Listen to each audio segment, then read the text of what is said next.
I hope that you guys can hear me. Send me give me a comment or something and let me know that you guys can definitely hear me. All right, cool. So for those of you who do not know me, I'm going to go back through that. Hold on. Did they hear me first? Just checking because I did give my whole spiel. Don't know if you guys heard my whole spiel. Okay, so here's the deal. My name is Priscilla Zeno. I am the healing partner. I am certified in energy medicine. I am also a certified peer recovery specialist, and I am a certified community health worker. Today's live is brought to you by That Zen Life Wellness Foundation. I hope that you guys enjoy our topic today, which is we're going to be talking about what self-worth is not. What self-worth is not. So I am giving people some time to come in and know that we are live. Typically, I am sharing with Instagram and Facebook, but this morning, Facebook is getting all my love and attention. I'm going to try and see if we can squeeze in Instagram, but I just want to say that I hope you guys are ready because I am going to give you some things that you need to know with regards to what self-worth is. I'm going to give you some things that don't determine your self-worth. What self-worth is not. All right. So if you guys are ready, we are going to get started. So the first thing I want to say is that we as a people, okay, a lot of times we value ourselves in so many different ways, and you won't believe how many people feel like that there are certain things that actually define their self-worth. All right, so here are some of the things that basically are not even close, remotely have anything to do with your self-worth. Now, before I get into that, before I get into that, I do want to say this. You might want to grab a pen and paper just because you can also make sure, just test yourself. Look at some of the points that I'm making and see if you fall into any of these categories. Because if you do, I'm going to need you to get your life. All right, you ready? All right, let's go. So these are a few things that do not determine your self-worth, all right? So the very first thing is that doesn't determine your self-worth is your to-do list, all right? Listen, you can cross off all the items on your to-do list, and if crossing those things off satisfy you as you're crossing them off, that's great. But definitely don't beat yourself up, okay, about how worthy you are if you didn't get everything done. All right. I'm talking about, whether it's, you wanted to achieve, going ahead and buying a house by a certain age, or if you decided, you wanted to be making this amount of money by a certain time. None of that determines your self-worth. Okay. We need to be clear about that. None of that determines your self-worth. Okay. All right. Now, one of the other things is your job, okay? No matter what type of job you have or how much money you make, listen, your job does not define you as a person. That's not who you really are. Who you are is love. You are harmony. You are peace. Even you don't feel it. That's who you truly are. So your job does not define you. So it doesn't define your self-worth. So make sure that you put that on your list and stay connected with that. All right. What's the next thing that doesn't define your self-worth? Your social media following. You have, I mean, I don't know about everybody else, but I have nieces and nephews, and they are always doing the most with regards to trying to build their following, thinking that, well, they aren't as worthy because one friend has a following more than another friend, or you see how many people follow me, girl? No, that does not define who you are. So what if you don't have a million Insta followers or a Twitter retweets? At the end of the day, you are much more complex than what you can see on your freaking social media screen. And that is the truth, okay? So what's next? The next thing is your age. Your age, all right? First of all, speaking of numbers, your age is just a number. So some people may say you're too old or you're too young, but that's just not, it doesn't matter if you're too old or you're too young. People don't believe me when I tell them that I'm almost 52 years old. At the end of the day, my age doesn't define me. That's the reason why I am able to move in a space where I probably don't act my age. Hey, Susan! Susan said truth. Yes, I've seen Susan, you guys, and she looks freaking amazing. She does not look her age, trust me. So, yes, your age does not define your self-worth, all right? Now, the other thing, now this is a biggie, okay? And I'm just gonna kind of pause a little bit right here before we move to the next one. The next thing that doesn't define your self-worth is your appearance, all right? If you want to change the way you look, do it. But know that your physical appearance shouldn't define how worthy you are, okay? A beautiful body or a handsome face won't last forever. So if you are experiencing hair loss, if you're experiencing wrinkles, if you're at a middle age, and if you're at that middle age where it can kind of feel catastrophic for someone, listen, let me tell you this. It is a natural thing to progress in age. And I am so grateful. I'm super, super grateful to be in a space where I am just comfortable with who I am. Yes, David said that hair loss is real. Yes. Well, let me tell you, David, it doesn't define who you are. That's the bottom, honest to God truth.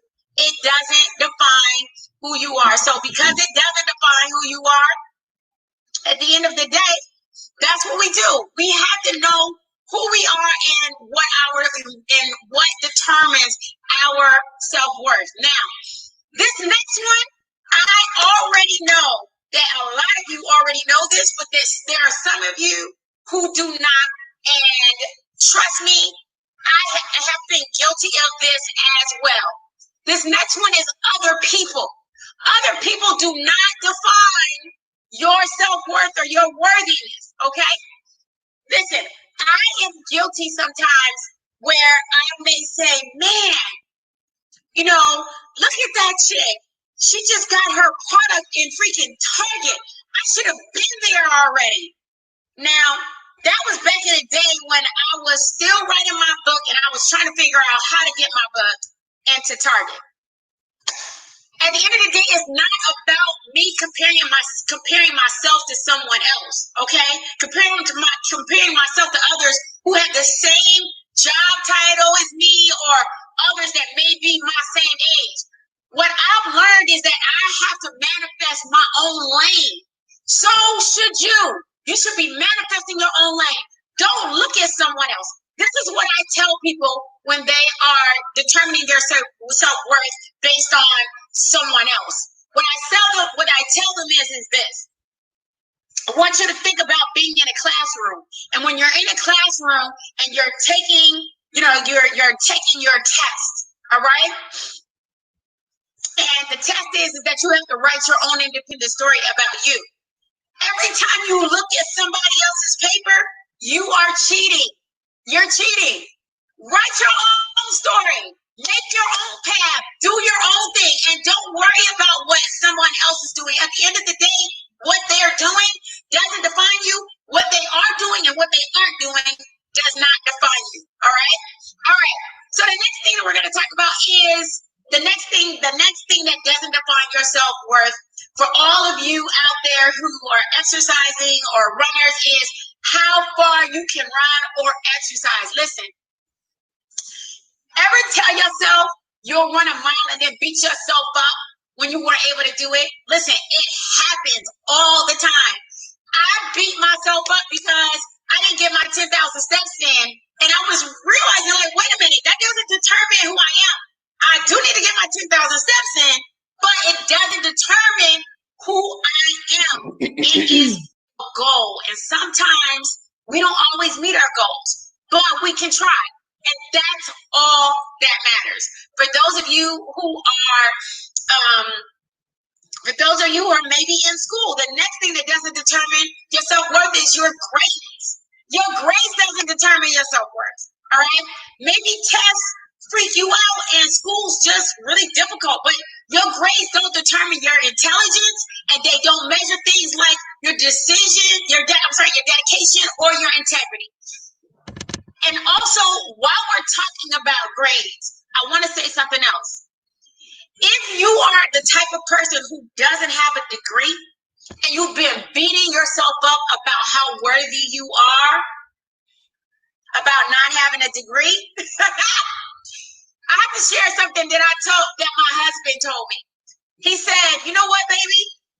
I have 2 masters and a bachelor's degree, and you have more freaking actual hands-on experience that I could ever have when it comes to business.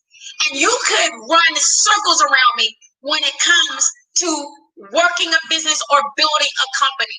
So don't look at the fact that you don't have a degree, because you are killing it.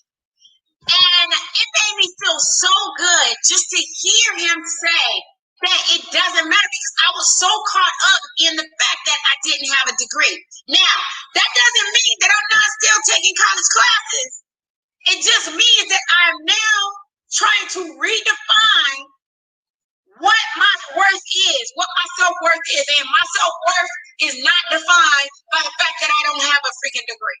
All right? David said, you pushed me to go back to school for mine. It took a long time to decide what I wanted to go to school for. Yeah, so yes, because at the end of the day, I'm glad you said that, David, because at the end of the day, if it's something that, you know what I'm saying, you really want to do, you know what I'm saying? Yes, you should want to do that. You should want to get through it. You should want to push for a degree. But if school is not your thing, if that's not something that you are into, if that's not something that you can actually feel like you can actually get through, don't beat yourself up about it, okay? All right. The next thing is the number of friends you have. The number of friends you have does not determine your self-worth. The more friends, all right, the merrier sometimes. But whether you have a ton of friends or just a couple of friends, what matters is how you treat one another, and if you can turn to them in times of need. That's what is important. Now, I'm going to share a quick thing with you. I don't know if one of my best friend, Cleos, is out there, but he broke down friendship in such an awesome way to me. He said, I want you to think about the tree of life. And in the tree of life, you got your leaves. Those are the people that blow in and out of your life. You got your branches. Those are the people that when you lean on them a little bit, they might break. And then you actually have your roots. Those are the people that are going to be there for you all the time, no matter what, thick or thin. They will always be there for you. So whether you have a little bit of friends or a lot of friends, none of that determines your self-worth. It's all about understanding who your friends are and if they'll be there for you, and not getting upset if they're a leaf or if they're a branch. All right? Okay. The next thing is the relationship status. Okay? the relationship status. Now, I have been single, then I was married, then I was a widow, then I was single again, and then I was remarried. And you won't believe how many times I have spoken to my girlfriends who maybe was married and, you know what I'm saying, they thought I didn't understand about being single, and the ones that were single when I was married, and they thought that I wasn't going to, wait a minute, I think I swapped that around. Okay, the ones that thought I wouldn't understand because they were married and I was single, and the ones that thought I wouldn't understand when I was when I was married and they were single. None of that defines who you are. Whether you are married or single, it doesn't matter, and it doesn't determine your self-worth, okay? It doesn't mean you're not worthy of love or of being loved. It just means that you're doing you and you're focusing on loving yourself first before getting into that relationship status. So don't let anyone make you feel like, oh, because you're single, you're not worthy. Yeah, no, that's bad. So don't do that. All right. All right. The next thing is the money that you have in the bank or the lack thereof. All right. So whether you're a billionaire or you don't have much in your wallet, let me say this to you. All right. The amount of money you have or are making doesn't define your worth. Going deep into debt to create a facade of wealth backfires in the end, because while goods and services have a monetary value, they don't reflect the value of you as a human being. And that is the truth. Okay? The next is the number of likes you might have on your Facebook. Now, I'm telling you right now, in doing this whole broadcast, this podcast, and sharing, my stories and sharing lots of myself, sometimes I look at the number and I'm like, well, dang, is anybody listening out there? Because I may not see hundreds of the numbers, hundreds of likes or hundreds of numbers. But at the end of the day, this is what I realized. When I first came on, I had literally no one coming. And I started growing. And now I have a lot more people coming than it was when I first started out. So I'm not talking about Facebook likes, but your personal likes, such as like your taste in music or movies. Those are the likes that matter. Like what you like, and whether it may be considered like a high art or a low art, you need to be clear about, one, don't worry about the social media likes on your page, and two, your likes about the things that you like to do and the things that you don't like to do. None of those things define you. All right. All in all, this is what matters. Bottom line, your worth is entirely up to you. You are worthy because you say you are worthy, and because you believe that you are worthy. I want you to look within yourself and trust that you are enough. Now, before we go, I do want to say this. If you haven't already, go check out my book, I Am Healing, The 7 Secrets to Wellness and Self-Care. Go pick it up. It is at Amazon.com. You can get the book at BarnesandNoble.com, Walmart.com, Target.com. Yes, you can get the book in all of those places. I'm losing my voice mainly because I have been talking for 2 weeks straight on some other projects, but I know you guys are staying with me. I know you guys are going to live your best life by knowing that you are worthy, you are more than enough, and at the end of the day, you need to stay abreast on your self-worth and what determines your self-worth, and most importantly, loving on you. I want to say thank you so much. Be well, rock on, and feel the negative spaces in your life with positively every single thing that you need. I will talk to you soon. I love you guys. See you next Wednesday. All right, at Meditation and Conversation, Wind Down Wednesday. This is your girl, Priscilla Zeno, the Healing Partner, signing out. Be well, rock on. See you later. Bye-bye.